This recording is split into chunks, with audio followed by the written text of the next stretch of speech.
নাম সেনাপতি পুত্র। আশীর্বাদে মহল ছেড়ে আপনি এখানে কি করছেন? কোনো বিশেষ প্রয়োজন? আপনাকে এক বিশেষ জিনিস দিতে এসেছি। জিনিস? কি জিনিস?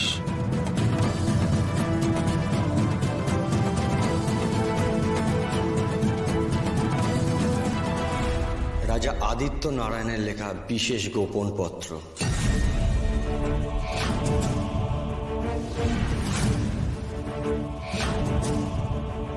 গোপন পত্র আমার উদ্দেশ্যে পাঠিয়েছে মহারাজ? না কুমার, রাজমাতার উদ্দেশ্যে দিয়েছেন। আপনি রাজমাতার পত্র আমায় কেন দিচ্ছেন? কারণ এই পত্রে আপনার ভবিষ্যৎ নির্ভর করছে।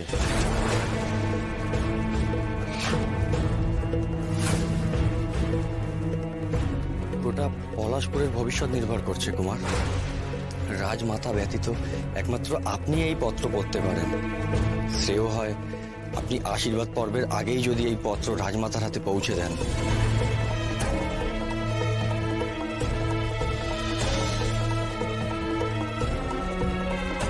দয়া করে এই কথা গোপন রাখবেন। কেউ যেন জানতে না পারে এই পত্র আমি নিয়ে এসেছি, নইলে আমার পরিবারের প্রাণ যাবে।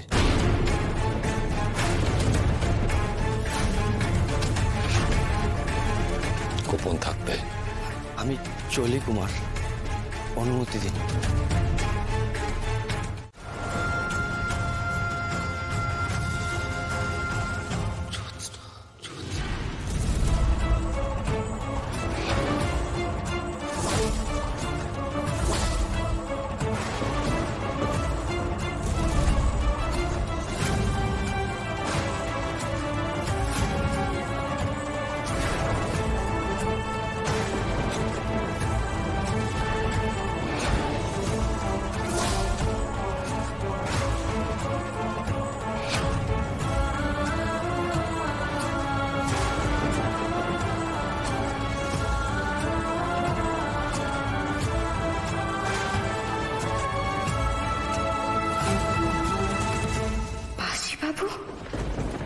তার মানে বাসিবাবু পলাশপুরের রাজকুমার?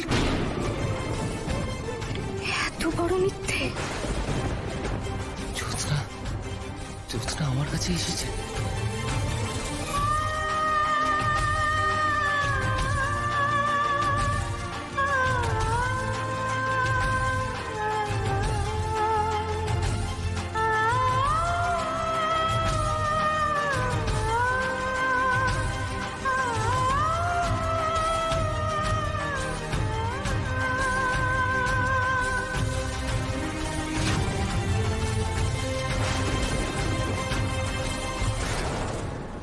এই সিংহাসন আপনাদের মনুষ্যত্ব কেড়ে নিয়েছে, না হলে এইভাবে আমাদের অপমান করতে পারতেন না। কি ভেবেছেন আপনি আমরা বেদে বলে আমাদের কোনো মান সম্মান নেই? এই তো সেই বেয়াদব বেদিনী। এই বেদিনী এখানে কেন?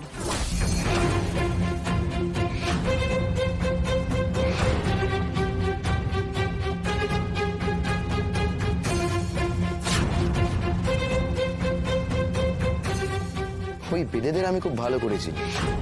আসলে ওরা কুসুমপুরের বেদে গ্রামে বাস করে।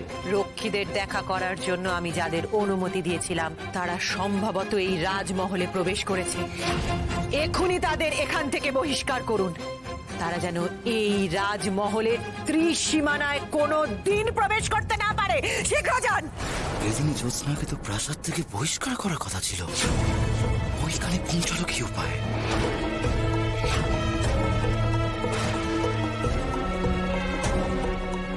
হতে পারে আপনি অপটু, হতে পারে উনিও অক্ষম।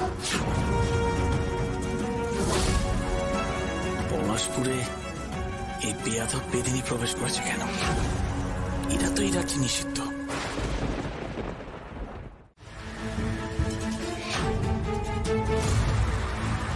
এই তাহলে রাজকুমার?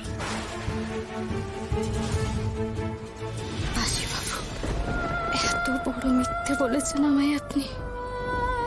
নিজে রাজকুমার হয়ে আমার কাছে বারবার নিজেকে রাজকুমারের দেহরক্ষীর পরিচয় দিয়েছেন।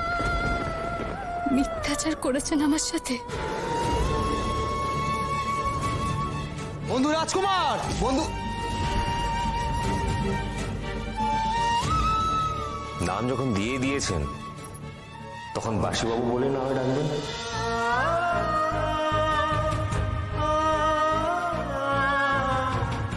আমি রাজকুমার জেনে জ্যোৎস্না বোধহয় প্রচন্ড আঘাত পেয়েছেন। আমার মিথ্যাচারের জন্য হয়তো জ্যোৎস্না হৃদয় ভেঙে চুরমার হচ্ছে। আমাকে জ্যোৎস্নার সাথে একবার কথা বলতেই হবে। এই বেদিনী এখানে কি করে এলো? কিছু কি জানো রইনি? ওকে কি রাজমাতা এখানে ডাকলেন? জানি না মহারাজ, তবে মেয়েটার দৃষ্টি অন্য কথা বলছে। কোনো না কোনো একটা উদ্দেশ্য নিয়ে এই মেয়ে এখানে এসেছে। নইলে যে নাগ নিয়ে খেলে সে পাঞ্জারা হয়ে এখানে নাচতে আসবে কেন? এই মেয়েকে আমি একদম বিশ্বাস করি না। যা খুশি করতে পারে এই মেয়ে। এই মেয়ে, কি দেখছো অমন ভাবে রাজকুমার বিক্রমের দিকে?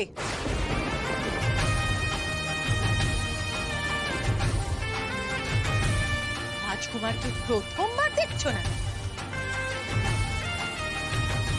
নাচ শুরু করো।